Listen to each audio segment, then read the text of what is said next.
everyone, welcome to this Pygame tutorial. Today we are going to be making a number guessing game. We are going to be using PyCharm and Python 3. Let's get started. First thing we're going to do is new project.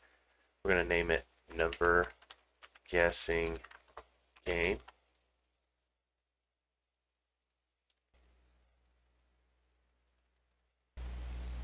Okay, let's clear out all this default text, Control A and then delete. Okay, so what we need to do in order to create this game, we need to come up with a plan here. So what we are going to do is we're going to create a minimum number,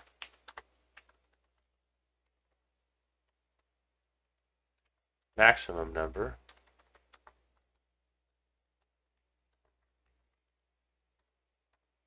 we need it to randomly select a number between the maximum number and minimum number without showing us that. So a random number to guess. Then we need to have a number of chances that we are allowed to guess. We need it to be able to tell us if we guessed too high or low. We want it to tell us if we are right or wrong. We want it to keep score and give us an option to retry.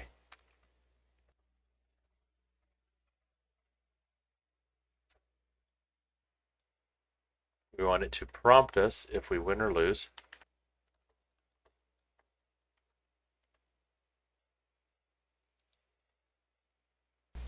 Okay, so let's get started with this. So in order to create our minimum number, we want to create a variable and go then underscore number equals input. Please enter minimum number. And you can use single quotes or double quotes, it doesn't matter. And let's do our max number equals input. Please enter maximum number. Try to keep it uniform. Let's make sure this is working. You hit play. Minimum number 1, maximum number 10. Okay, finishes the code. So that works good. Now we want it to create a random number to guess. So we'll create a variable called rand number equals random dot randint for random integer. And as you can see, PyCharm automatically imported the random module, and we want it to be between minimum number and maximum number. As you can see, we've got an error here. What's going on is these are string type, which means it is interpreting them as words instead of numbers. So we need to change these types. So what we can do is we can put all this in parentheses and just type int in front of it. We can do the same here. So go int. And now we are interpreting these as integers. Number of chances, so let's just put chances equals, just leave this as 3 for now. So we want it to tell us if we guess too high or too low, but we've got to be able to guess it first. So that's one step I forgot to put in here. So let's put prompt user to guess number. If you don't know, when you use the pound sign and do this, this is just leaving yourself a note or other coders a note so that when they're viewing your code, they can figure out what's going on. So what we're going to do is we're going to create a while loop. And what this does is as long as the statement you have after the while is true, it'll continue to run the loop. So we'll go while chances are greater than or equal to 0, we'll continue to run this. So first thing we want to do is we want to take away one of the chances, because when we hit this while loop, we are using one of our chances. So we can go minus equals 1 to take away a chance. Okay, now we're going to create another input. So we're going to call this guess equals int to make sure it's an integer. And then we'll do input. And we'll tell them guess a number between blank and blank.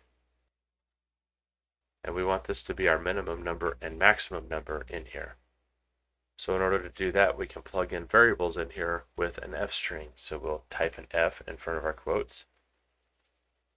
And then we will use curly brackets, and we'll do minimum number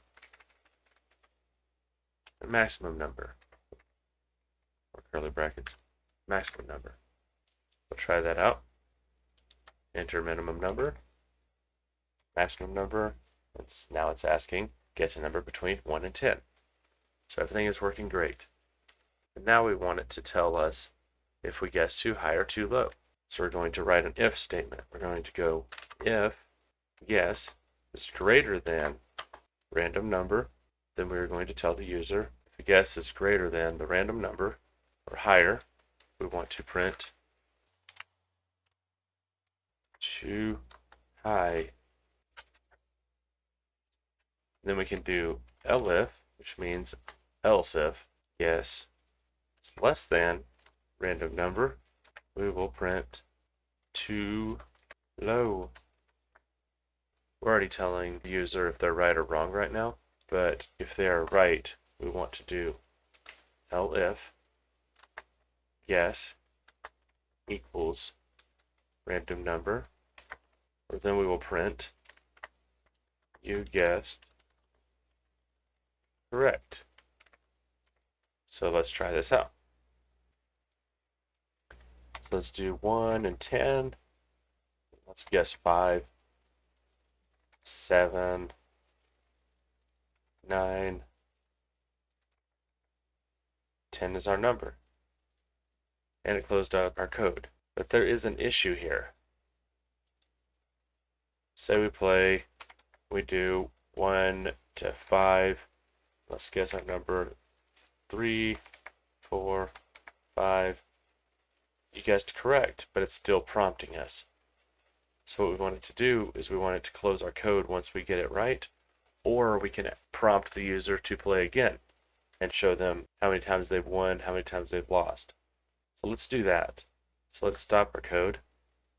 And what we'll do is we will go create a variable called play again equals input would you like to again. And we'll create an if statement in here going if play again equals yes, then what we'll want to do is start our code over. In order to do that, we need to create a function and have all of this inside of it, all the way from creating our minimum number all the way down. So what we can do is we'll create our function up here. We'll define it as new underscore game. Put a colon there. Then we'll select all this code here underneath it and tab over. Put it inside of there. Now that we've created it, we've got to be able to call the game, otherwise it won't start. Now that we've got it inside of a function. So we need to come down to the bottom of our code and go new game and call it. So after it creates the function, it will start the function.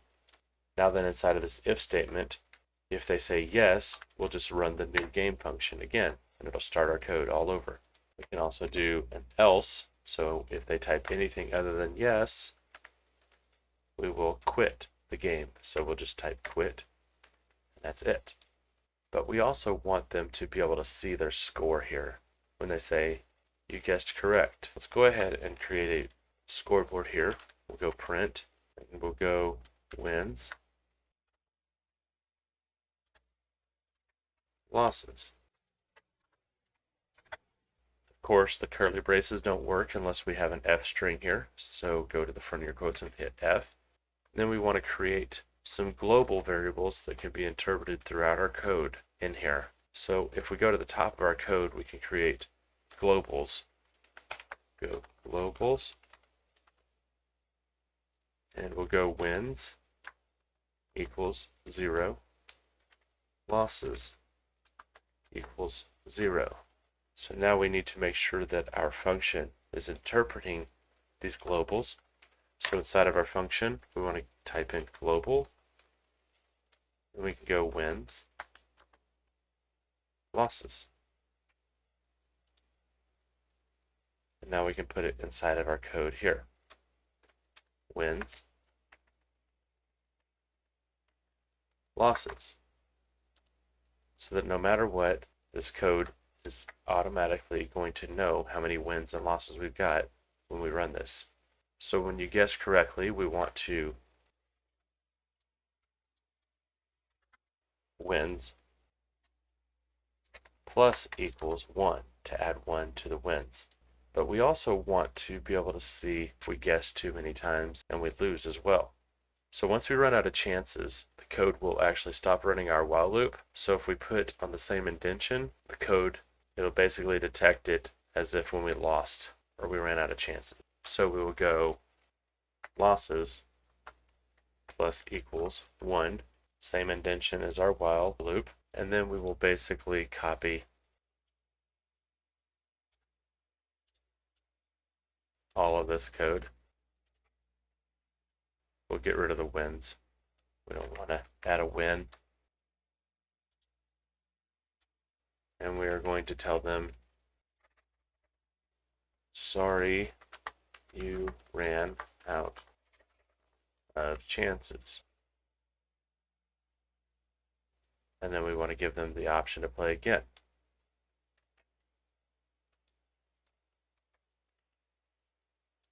Always make sure your indentions are correct. So let's try this out. Try 1, 10.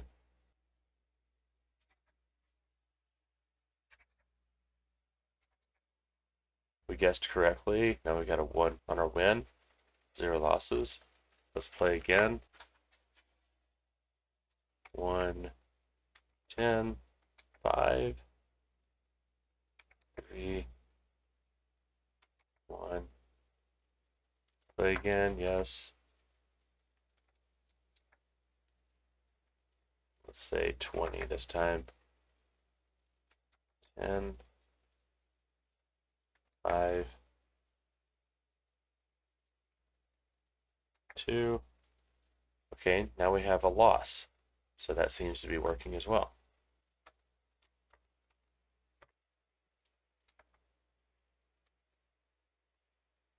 However, as you can see, if you don't enter in a number, it gives you a value error here. We want to make sure that we are making our code easy for our user. Also, another issue we want to fix is we don't really want it to make it where they have to specifically type in yes. We want it to where if they even just hit the Y button or a 1, it will go ahead and run the code again. So we'll have to change this in 2 different places, right here and right here. And then after that, I'm going to show you how to get rid of the value error. So instead of going if play again equals yes, we're going to look for a Y letter inside of their response. So let's put if Y dot lower, meaning if they do a capital Y or a lowercase y, it's going to automatically detect it as lowercase. N, play again, which is their response, or 1 in play again. Then we are going to do new game. Go ahead and copy this, Control C, and we'll paste it down here. So let's try that out. 1, 10, 5, 3, 4, play again. Let's just type Y in there and it restarts our game. Great. 5, 4. Let's type anything except for Y Let's try in. Close out our code, great. For now, let's go ahead and fix the value errors. So what we want to do is we want to create a function that we can try all of this. That way we don't have to do try and except for each one of these. We can just create a function to simplify our code. I do understand that this part is going to be a little bit complicated. If you have any questions, just leave it in the comments and I'll be sure to do my best to explain it to you. But for now, we're going to create a function called define try value. So we'll do try val. And we are going to have it where it plugs in two different parameters into this. We'll go input, type, and input phrase. And in this, we are going to try the input type equals integer, the input, and input phrase. Then we are going to do an exception of value error, input type equals try val, input type, input phrase, and we are going to return the integer of input type.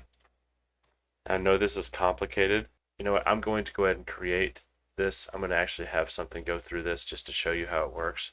So we're going to do a minimum number. Starting off, we need to make our minimum number and our maximum number equals 0 to start.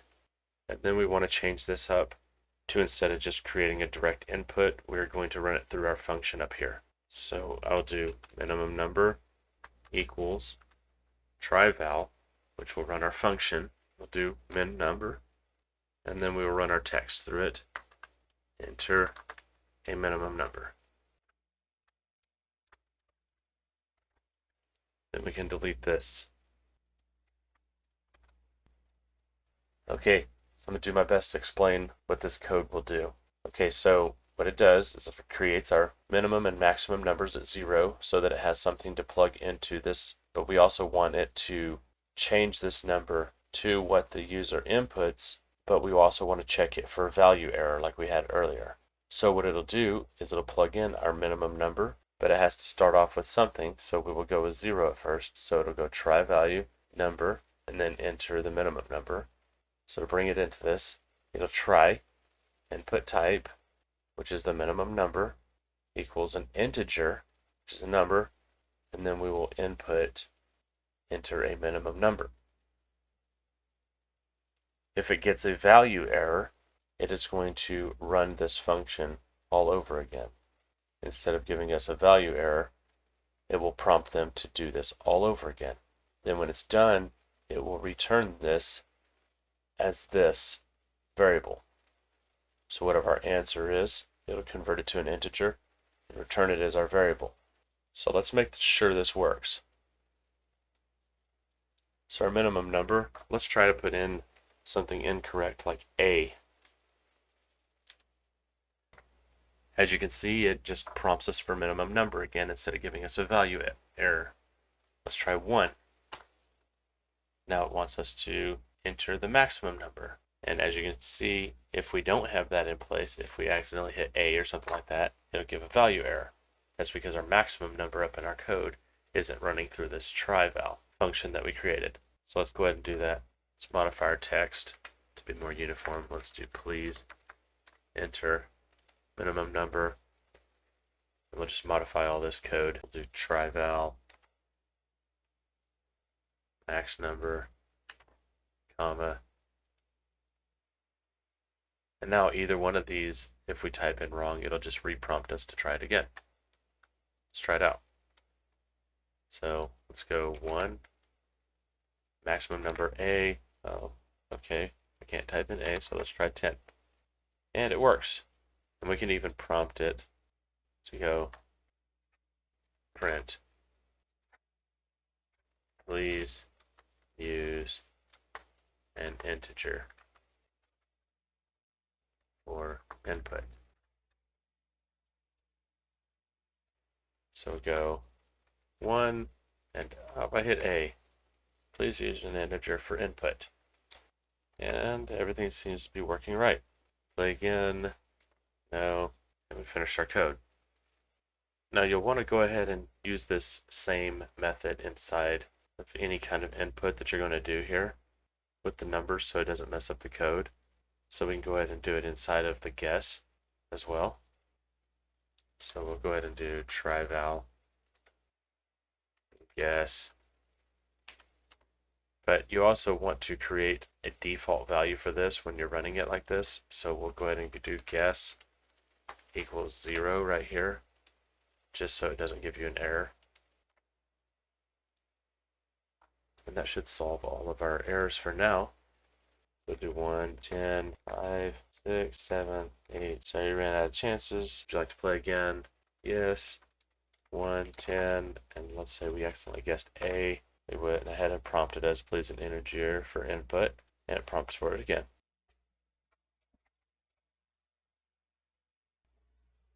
Next, we want to go ahead and make sure that it's telling us how many guesses we have left, but we also don't want it to always be 3 chances as well, because it's kind of boring. We want it to be according to what our range is. So I like to use square roots for this just to kind of give it a more fair number of chances. But for now, let's go ahead and let's make sure that when it runs this, let's go ahead and have it print how many chances we've got. Let's just go print. Let's make an F string and go, you have chances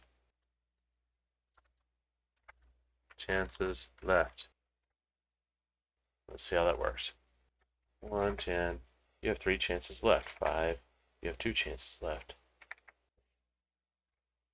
You have 0 chances left. You ran out of chances. Would you like to play again? No.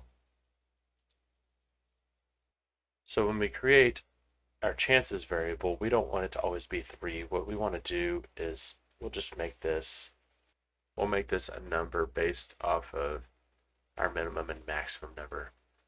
What I want to do is I want to do math.ceil,